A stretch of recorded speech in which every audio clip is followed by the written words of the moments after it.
Welcome everyone to the top 10 list. I'm Iadarola. Francesca Fiorentini is here. Francesca, thank you for being here. No problem.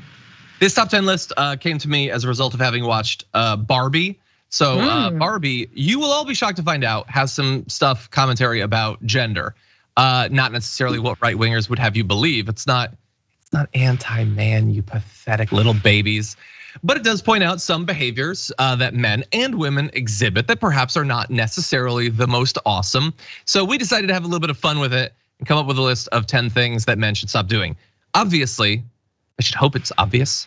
Not every man does these things, but it's things that we've noticed. And it's not just like, I don't want you to like flip out.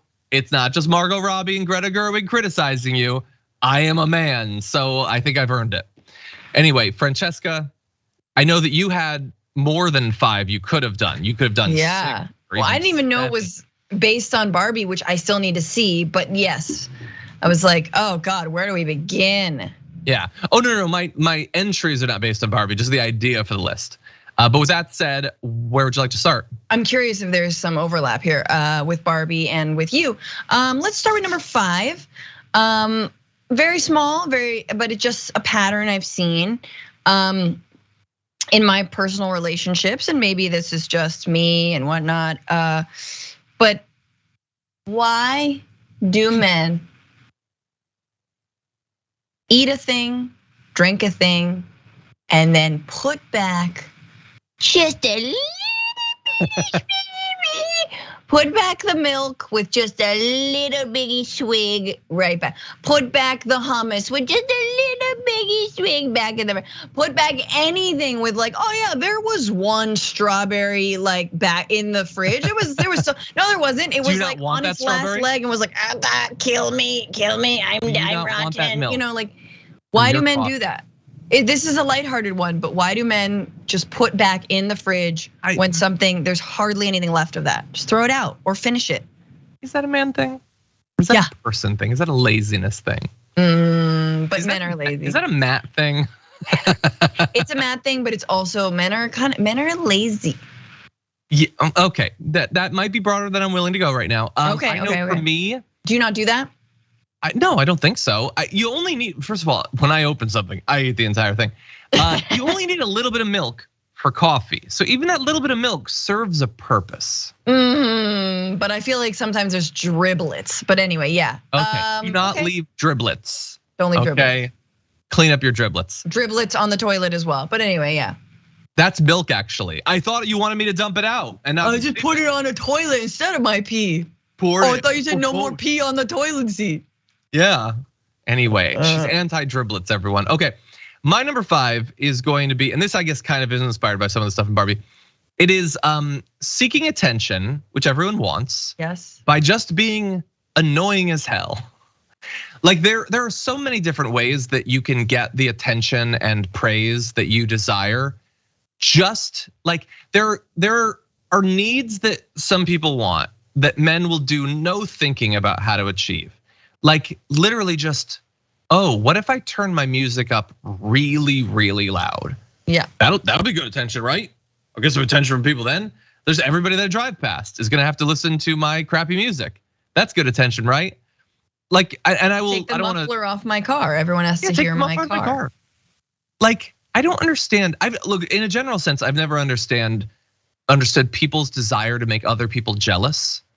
Because making people jealous is not a positive thing. They don't like you because they're jealous of you. And like that's kind of want to be you. Like I don't know. I think they resent you. I think that they hate you. Like if you're just the guy. But nobody's jealous of your loud car or your loud music. No, or you making obnoxious jokes. Like I think yeah. In that case, I think they think, well, a Ferrari's loud, so if I make my Honda loud, I basically have a Ferrari. I think that's a dumb thing that dumb guys do. But just generally, like they haven't been able to think through, how can I do something impressive? How can I do something admirable? I guess I'll just do something loud. That's easier. I'll set off fireworks in the middle of the day. It's just as a gender, we need to be willing to put in a little bit more prep and research into our plan. I do think you need to be less loud in general. Like I think you are the louder gender, so. I do think that's true, yeah. Okay, what's your number 4? Okay, that was a really good one. So now I feel like I have to step it up because I am the woman in this equation. Yeah, but the men need to stop doing, and this, of course, in politics, politicians do this all the time. But they're like, yeah, no, I understand because I have a fill in the blank. I have a sister, I have a daughter, I have a mother. You know what I mean? Like I once saw a woman one time and she let me hold her hand. Like there's just the entire like basis for you advocating either for women's rights or understanding what women go through, or and more often than not using it as an excuse to why you should not give women their full rights, or why you should ban trans women from playing in according to their gender. Like it's all because it's like, well, I have a daughter, and you're like, no, stop using them. Don't ever use them in any on-ramp to a conversation. You can just care about that thing or have a crappy take about that thing because you're you. That's it. Don't use them as like any kind of intellectual human shield. Are you implying that I went to all the trouble of making this kid and I'm not getting anything out of it? It's just like exactly. A human. I can't say, well, I have a daughter. No, but I think that 9 times out of 10, it's finished with like that sentence is ended with, that's why I know. Like, oh my God, who was it? Was it Devin? No. Rudy Giuliani's son said something like that he checks under the hood of his daughter. And he was using it as like some kind of anti-trans bashing thing, like the most disgusting, egregious things. Like 9 times out of 10, it's always used to do something horrible or say something horrible like that. It's never like, I've gained more empathy and I want my daughter to grow up in a world where men and women are treated equally, blah, blah, blah, or where she has bodily autonomy. It's like never that. Yeah, whereas that's what I want. And I want it because I have a daughter. Yeah. And I have a wife. And I have a mom. True. And I only had those things to be ammunition in political Exactly. Art. Do you really have them, John? It's a little possessive of you. I prefer to think of it as having. Owning, is owning better? Anyway, let's go with owning. Yeah, let's go with owning. So my number 4 is going to, there's so many that I want to put in here. I'm gonna go with pulling down other men. Either because you don't know how to be supportive, or because you believe that that's what competition is, and competition is always good no matter the context. Yeah. I don't think that's true. Look, I would say the highest profile versions of this are what I was talking about. I don't generally go into the concept of people being traitors to their group, but the sort of men that want to keep all other men weak so they can make money, I consider to be traitors to men. But I mean, even just in friendships, like being incapable of caring about whether your guy friends are doing their best, if they need help, like feeling like you need to like I have some really long-standing friends, good friends of mine, that the only way they know how to communicate is insults. And like at a certain point in the 30s, it got to the point where it feels like we could have evolved past this at this point. I know that it's like, it's good, like it's well-meaning, but like we don't need to make fun of each other in public. Like we can be supportive. I think it's like men need to feel like they're impressing people around them because they're the best, but they think that like being the best means making other people not as good, not realizing that generally people are not impressed by people insulting their friends. That makes you look bad. Right. That's sort of the same as number 1, but it's true that like I used to, my ex, it was funny because when he got together with his guy friends, they would just be like, they would pick one of their friends to go in on. And it wouldn't be like a consensus, but it would sort of be like natural progression, an organic consensus of like, tonight, it's John. We're just gonna talk and make like dunk on John the whole night. And tomorrow it'll be Francesca. We're gonna dunk on Francesca, and it was like bizarre to witness how uniform that was. And they were just like, yep, you're gonna be the punching bag all night long. And it was something to do. Also, it's like a way of ribbing and loving on someone. Like I get that, but like sometimes you're just like, shut up, it's too much. Also, yeah, for me, it could be the difference between doing it in private and doing it in public. Oh, sure. But yeah, what's your number 3? My number 3, I'm like, what is? Okay, so from I'm gonna get more serious, but okay, this one is my favorite. So, I might have talked about this on another top 10, but ungrateful chivalry. Men need to stop being ungratefully chivalrous. What I mean by that is if you do something that feels chivalrous, whether it's helping someone with their bag in an airplane or holding the door or letting them sit, like if you're going for the same seat, letting them sit there, like doing something like for a woman that is kind, that is thoughtful, that is generous, then my least favorite version of a chivalrous person is the person who's like, ugh, you're welcome. Like I've had someone like try to like, have like let me go ahead of them and was just like, or just sort of mad that you have to help them with their bag, or mad that you're holding the door, or just the anger layered on top of it, as if your subtext is like, I thought feminism meant we shouldn't do this. Like, I don't need it, bro. I don't need it. I don't need the like ungratefulness. You either do something kind for someone, and it's not just gendered. You do something kind for someone, and it's okay. You let it go. It'll come back to you, right? But that is just something I find very funny, especially with younger guys. I think younger men do that a lot. It feels like, don't undercut the fact that you're doing a nice thing by making it so the other person probably wishes you hadn't. Right. Yeah, I don't understand that. Or like expecting a thank you or whatever. Right. Yeah, when I hold the door open for people, I don't look at them even. Like, you just open the door and they walk through, you just move on with your life. It's not supposed to be the beginning of a brief relationship. I think you can, I think it's nice to want a thanks, but I just think this like weird, I don't know. You feel like when dudes kind of layer a thing, it's like, oh God, if you're gonna be that weird about it, don't do it. 100%. My number 3, there's like so many different forms of this that I could say. I guess I'll go with like, so this is not like there's advice that's supposed to get you to the best possible place you could be. And then there's just advice that is not supposed to get you to the end, but maybe just help you work through one of the earlier phases of evolution. Okay. This would be for younger men. You need to work out how interested in sex do you want women to be? Because you don't seem to have really thought about it. You seem to have really mixed feelings about how open to sex they should be. You really, really want them to be open to sex when it comes to you. And you want them to have only discovered that interest 5 minutes ago. That seems self-destructive. Like and that's why I'm saying this is not to get them to the end of the point. This is just, if you're gonna be desperate to have sex when you're 16 or 17 or 18 or whatever, then just be okay with them being desperate to have sex. And if you want to have sex with multiple people, which you do, then you should be okay with them having wanted to do that. And I'm not saying you should do this out of a sense of equality or compassion, just strictly speaking because you want it. It seems like the bare minimum of a standard to hold to get what you want. So based purely on pragmatism, could you work out your shit when it comes to people's sex drives and sexual experience and everything? Just for meaning like they want their women to like have no sex drive unless it comes to them. Well, to have never been with anyone. They've never been with anyone. But then instantly they want to have sex with them, and then presumably never again because they've been ruined for all other men.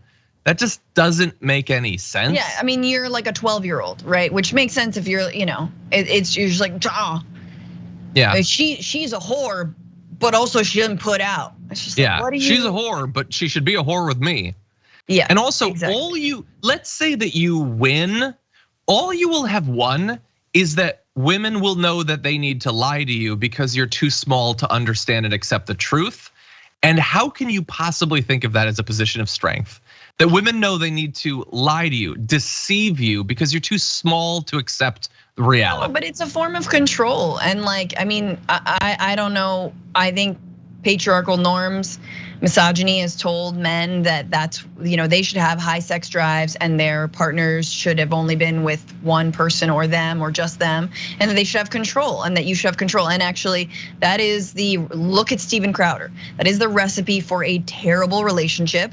And the more you can trust one another and the more you give folks their due freedom, and I mean just emotional and physical freedom, the better it's gonna work out for everybody. But oh my God, don't get me started on like men and I'm sorry, put down the porn. That's all I have to say. Put down the porn. Is that your number 2? No, but it should be. It should be. I don't know. That's my. I don't know. That is my actual advice. I mean, God, if I'm being real, yeah, let's make that number 2.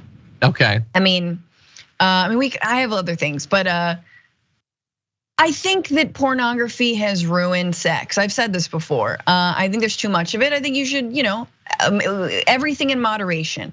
It's fine a little bit of the time, but it creates very ridiculous understandings of what sex is and what it is not.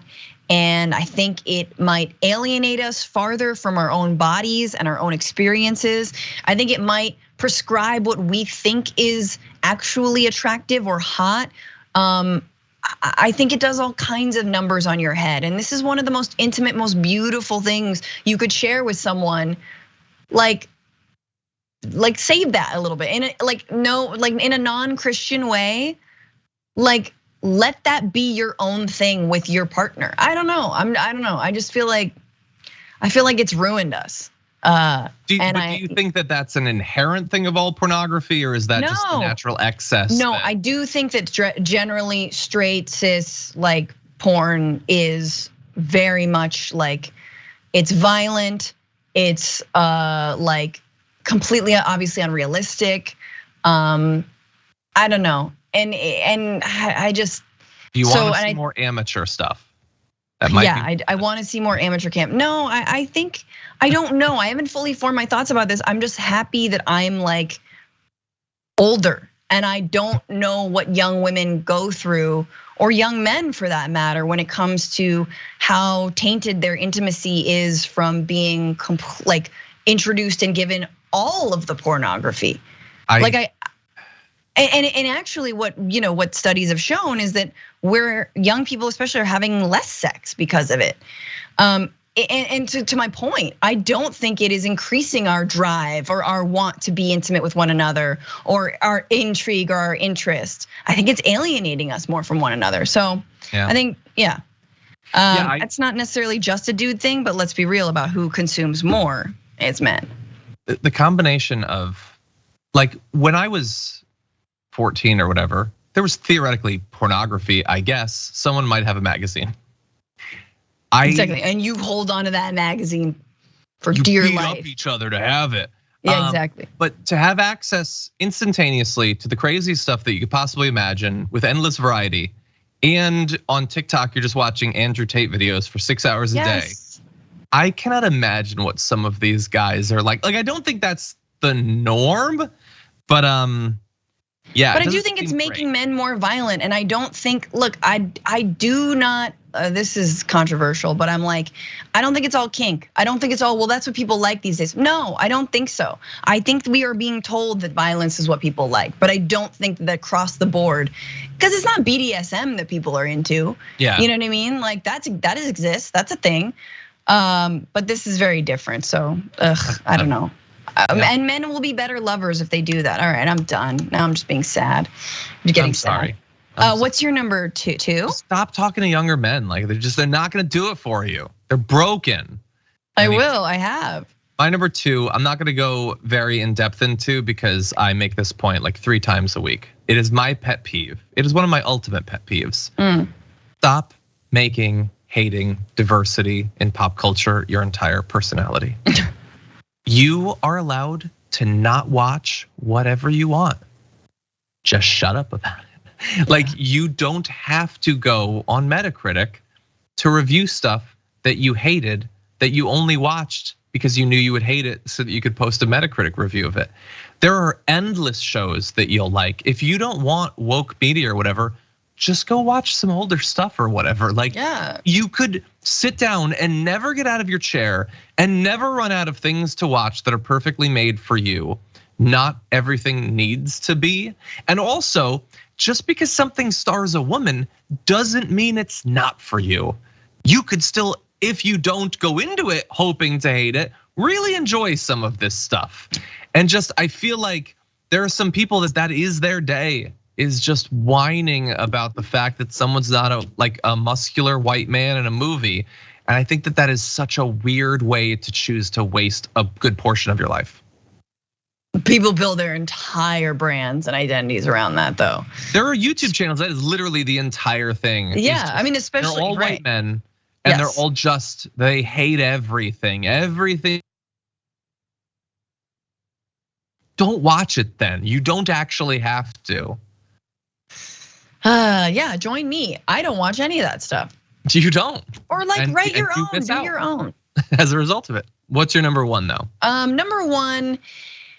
Okay, so my number one was gonna be being idle, because this is a time we all need to be very active, especially men. And I think you can't sit on your hands at this time in our history. But my one thing I really think is important, it's better than that. So I'm really sneaking in like a number 1, a number 1A, a number 0, whatever.